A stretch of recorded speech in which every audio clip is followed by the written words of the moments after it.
The heating of phenyl methyl ether with HI produces। तो देखिए सबसे पहले हम लोग फिनाइल मिथाइल ईथर का स्ट्रक्चर बनाएंगे, यानी कि CH3O फिनाइल PH। इसकी रिएक्शन हम लोग किसके साथ करा रहे हैं? HI के साथ। HI क्या है? एसिड, और ये क्या है? बेस ईथर, क्योंकि ऑक्सीजन के पास लोन पेयर है। CH3OH plus PH। अब यहां पे I माइनस रिएक्ट करेंगे, SN2 मैकेनिज्म होगा।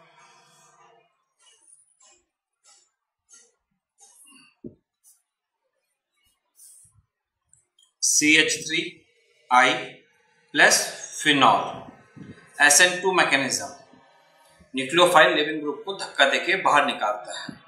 That is the concept.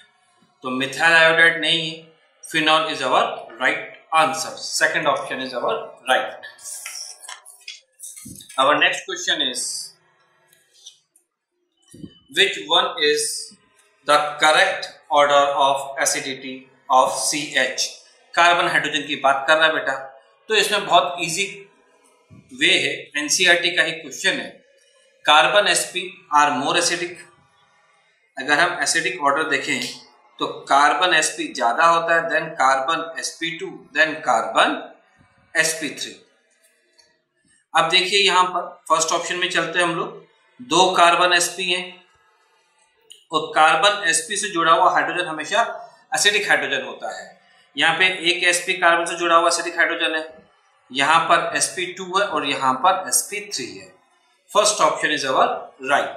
उसको चेक करने का तरीका है कि acidic character is directly proportional to, acidic nature बोलिए कैरेक्टर बोलिए, is directly proportional to percentage S character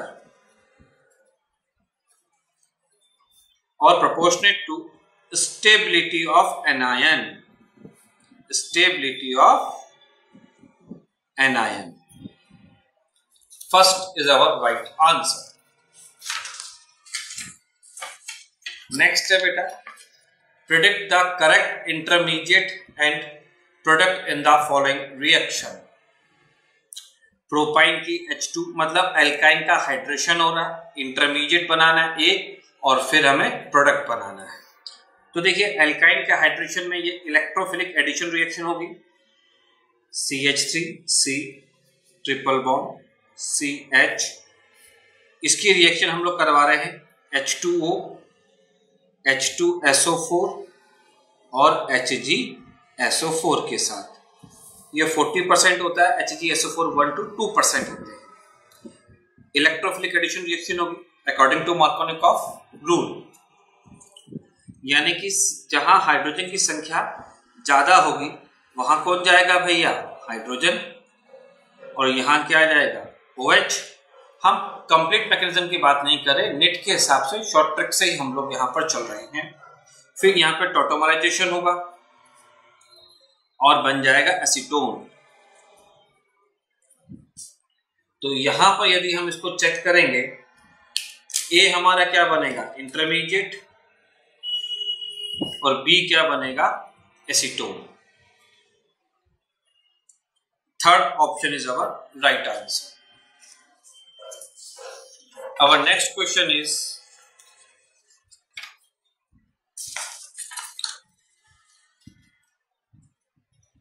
which one is the most acidic compound?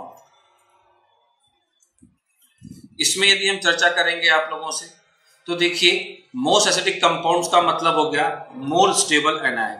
Most acidic compound is directly proportional to the most stable anion. इसको हम लोग solvation के basis पे भी discuss कर सकते हैं, कोई दिक्कत नहीं है। अब फिनॉल से हमारे पास क्या बनेगा भैया? फिनॉक्साइड आयन बनेगा। यहां O माइनस और एक NO2 लगा हुआ है, यानी कि -M इफेक्ट या -R इफेक्ट। तो electron withdrawing group is directly proportional to the stability of anion. जितने ज्यादा इलेक्ट्रॉन विड्रॉइंग ग्रुप होंगे एनायन की स्टेबिलिटी उतनी ज्यादा होगी। और साथ में एक और रीजन दे रहा हूं, सॉल्वेशन के बेसिस पे भी हम इसका आंसर दे सकते हैं। फिर हमारे पास आएगा फोर्थ ऑप्शन में CH3। यहां पे -M-R के 3 ग्रुप लगे हुए हैं, यहाँ पे एक ग्रुप लगा हुआ है, यहाँ +H इफेक्ट है और यहाँ 0 है। तो डेफिनेटली जितने ज्यादा इलेक्ट्रॉन विड्रॉइंग नेचर होगा एनाइन की स्टेबिलिटी उतनी ज्यादा होगी। इसलिए third option is our right answer, because इसमें 3 NO2 ग्रुप लगे हुए हैं और तीनों NO2 ग्रुप के अंदर O- को बहुत ज्यादा स्टेबल कर रहे हैं, नाइट्रोजन की इलेक्ट्रॉन डेंसिटी को इंक्रीज कर रहा होगा। +H group increases the electron density of nitrogen, that's why ये सबसे ज्यादा बेसिक होगा। -R ग्रुप और -M group electron withdrawing group है, ये क्या करेंगे बच्चा, इलेक्ट्रॉन को विड्रॉ करेंगे, मतलब नाइट्रोजन के ऊपर इलेक्ट्रॉन डेंसिटी को कम करेंगे। और यहां तो 0 है, तो सबसे आगे कौन सा हो जाएगा भैया, थर्ड। सबसे पीछे कौन सा हो जाएगा, 2। बीच में क्या आ जाएगा, 1। इस हिसाब से यदि हम इसका आंसर चेक करेंगे, option 3 is our right answer. Our next question is the most suitable method of separation of 1:1 mixture of ortho and para nitrophenol is। मतलब हमें ऑर्थो व पैरा नाइट्रोफिनॉल को सेपरेट करना है, इसके लिए सूटेबल मिक्सचर क्या है।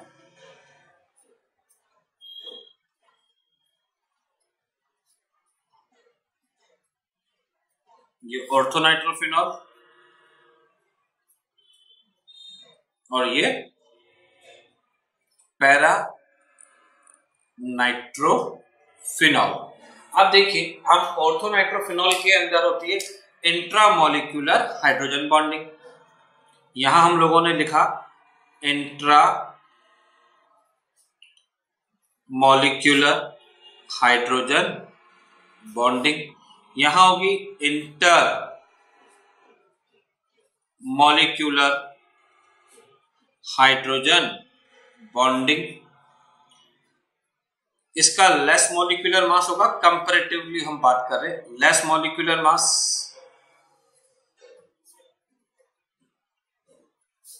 इसका होगा more molecular mass.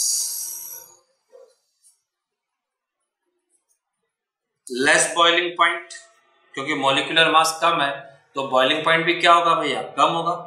Less boiling point, यहां होगा मोर बॉइलिंग पॉइंट, यानी कि ये फर्स्ट वोलेटाइल होगा। बॉइलिंग पॉइंट कम है तो first volatile,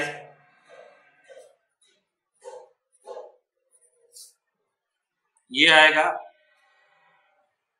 second volatile. Second volatile comparison में बात कर रहे हैं ऑर्थो नाइट्रोफिनॉल और पैरा नाइट्रोफिनॉल को, तो इसको हम स्टीम डिस्टिलेशन मेथड के द्वारा सेपरेट कर सकते हैं। लॉजिक बिल्कुल क्लियर है, जिसका बॉइलिंग पॉइंट कम होगा वो पहले वेपोराइज्ड होगा, पहले स्टीम बनेगी और उसका डिस्टिलेशन हम लोग पहले। Third option is our right answer. Our next question is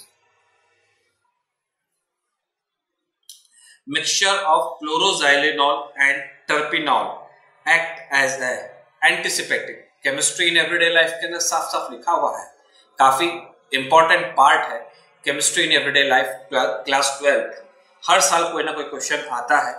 chloroxylenol, Dettol, basically Dettol is consist of chloroxylenol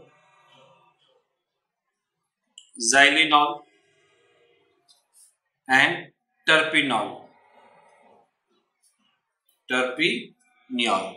chloroxylenol का स्ट्रक्चर की यदि हम बात करेंगे तो यहां पे OH आएगा, ये Cl, CH3 और ये क्लोरोजाइलिनॉल। टर्पिनॉल का स्ट्रक्चर है, ये भी काफी इंपॉर्टेंट स्ट्रक्चर बन जाता है टर्पिनॉल के अंदर।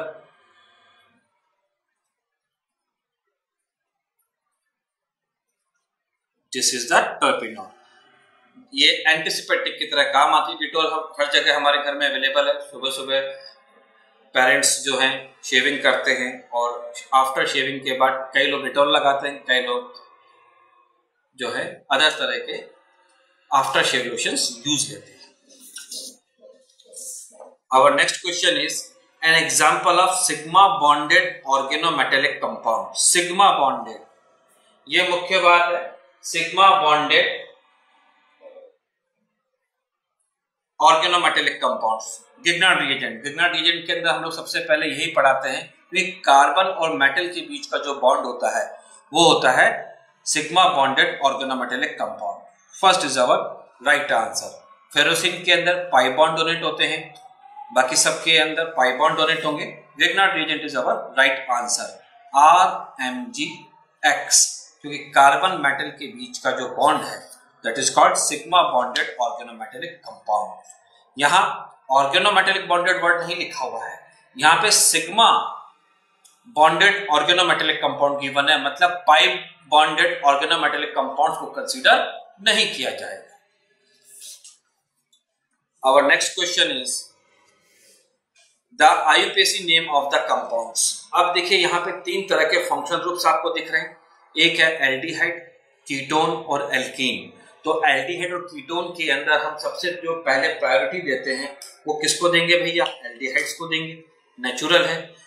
प्रायोरिटी टेबल इन IUPAC, ये 1 2 3 4 5 6 टोटल प्रिंसिपल चेन के अंदर कितने कार्बन हो जाएंगे भैया?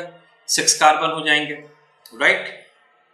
अब ये तो सफिक्स आएगा, इसका प्रीफिक्स आएगा और इसका भी क्या आएगा? सफिक्स आएगा। तो 3 तो कीटो बन जाएगा बेटा, और 2 पे क्या लगा हुआ है? मिथाइल। 6 कार्बन हेक्स, 4 इन 1 एल। 1 को लिखो ना लिखो बात एक ही है। Fourth option is our right answer. Our next question is identify A and predict the type of reaction, कि हमें A बताना है और टाइप ऑफ रिएक्शन को डिस्कस करना है। तो देखिए यहाँ पे सोडामाइड के साथ रिएक्शन है, बेंजीन के ऊपर हेलोजन लगा हुआ है और OCH3 ग्रुप लगा हुआ है। इस टाइप के रिएक्शंस को हम लोग बेंजाइन मैकेनिज्म के द्वारा डिस्कस कर सकते हैं। देखिए बेंजाइन मैकेनिज्म के बारे में हम चर्चा करते हैं आप लोगों से। कई बार बेंजाइन मैकेनिज्म के क्वेश्चंस जो है नेट के अंदर पूछे गए हैं और डिफरेंट कॉम्पिटिटिव एग्जामिनेशन में पूछे गए हैं। ये ब्रोमीन, यहाँ पे आप रिएक्शन कराएंगे, NaNH2 की रिएक्शन कराएंगे, Na+ NH2-, NH2- जो होता है यहाँ पे H+ को लेकर जाएगा और ये इस तरीके से यहाँ पर OCH3 एक बेंजाइन इंटरमीडिएट बन गया भैया। ओके, अब बेसिकली होता क्या है, ये यहाँ माइनस बनेगा, इसको मैं अलग अलग लाइन से बना देता हूं। यहाँ पे ये क्या बन गया? माइनस, और फिर ये इसको ऐसे रिमूव करेगा। Now this is benzene, right. यहां पे ये क्या बन गया भैया? बेंजाइन बन गया। ये वाला कार्बन sp है, ये वाला कार्बन sp है। यहाँ पे मुख्य बात ये है कि जो नेगेटिव चार्ज है वो रेजोनेंस में इन्वॉल्व नहीं होता है। अब यहाँ पर वापस NH2- है, ये अटैक करेगा। तो watch the stability of carb anion. हमें किसके स्टेबिलिटी को वॉच करना है भैया? कार्ब एनायन की स्टेबिलिटी को वॉच करना है। Is it clear? ये ऐसे जाएगा और ये ऐसे, क्योंकि OCH3 है, इलेक्ट्रॉन विड्रॉइंग ग्रुप है इसका। कौन सा ग्रुप है भैया? Electron withdrawing group. ये यहाँ पे यहाँ आ जाएगा NH2, यहाँ OCH3 इलेक्ट्रॉन विड्रॉइंग ग्रुप है, तो एनायन क्या है? इलेक्ट्रॉन विड्रॉइंग ग्रुप एनायन को स्टेबलाइज करेगा और then NH3 change into the NH2 और H+ के अंदर। Our final product is OCH3 NH2. This is our right answer. Fourth option is our right. And substitution reaction.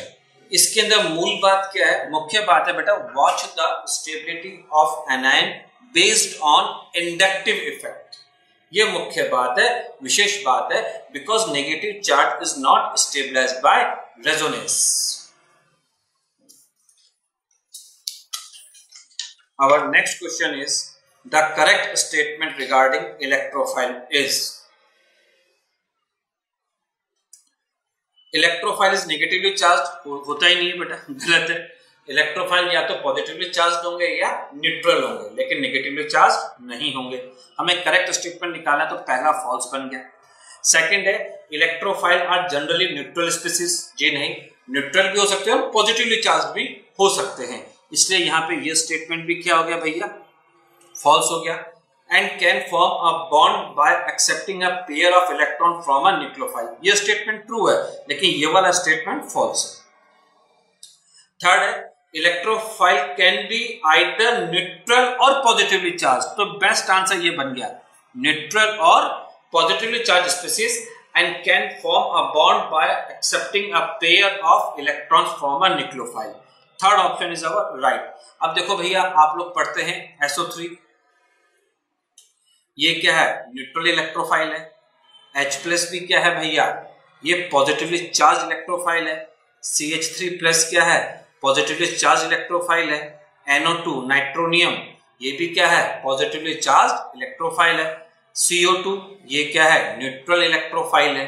तो ये तो तय है कि इलेक्ट्रोफाइल न्यूट्रल या पॉजिटिवली चार्ज स्पीसीज होती है जो इलेक्ट्रॉन को सीक करती है, and can form a bond with the help of accepting a pair of electron from a nucleophile. Third is our right answer.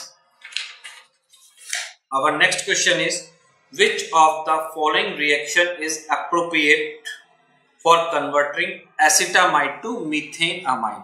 तो सबसे पहले आपको एसिटामाइड का स्ट्रक्चर और मीथेन अमाइन का स्ट्रक्चर मालूम होना चाहिए. एसिटामाइड क्या होता है भैया, CH3 CO NH2. इसकी रिएक्शन से हमें क्या बनाना है, मीथेन अमाइन CH3 NH2. तो देखिए, इस तरह के क्वेश्चन जब भी आए तो स्टेप अप और स्टेप डाउन वाले कॉन्सेप्ट को आप लोग ध्यान में रखेंगे. स्टेप डाउन हो रहा है क्योंकि प्रोडक्ट के अंदर नंबर ऑफ कार्बन कम हो रहे हैं. प्रोडक्ट में नंबर ऑफ कार्बन क्या हो रहे हैं भैया, कम हो रहे हैं. तो ये कितना आएगा बेटा, यहां पर Br2 bromine plus NaOH, Hofmann hypobromoamide degradation reaction होती है. Is that clear? Hofmann hypobromoamide degradation reaction होती है, स्टेप डाउन रिएक्शन होती है, जिसके अंदर CO रिमूव हो जाता है और शॉर्ट ट्रिक है CH3NH2 अटैच हो जाते हैं. और right answer is Hofmann hypobromoamide degradation reaction, जिसके अंदर 4 मोल ऑफ NaOH यूज होते हैं. ये भी इंपॉर्टेंट लाइन है. प्लस Na2CO3 बनेगा, प्लस ट्वाइस NaBr बनता है, प्लस ट्वाइस H2O बनता है. Okay. Our next question is, with respect to the conformers of ethane, which of the following statement is true? अब इथेन है, इथेन का हमें क्या बनाना है, कन्फर्मर बनाना है. तो इथेन में देखिए कार्बन बॉन्ड होता है और कार्बन से जुड़े हुए क्या होते हैं, ओनली और ओनली हाइड्रोजन्स होते हैं. यहां तक क्लियर है. इथेन का एक मैं बना रहा हूं कन्फर्मर, ऐसे समझाने के हिसाब से. ये फ्रंट कार्बन हो गया और ये बैक कार्बन हो गया. Is that clear? अब फ्रंट कार्बन से क्या लगे हुए हैं, HH लगे हुए हैं.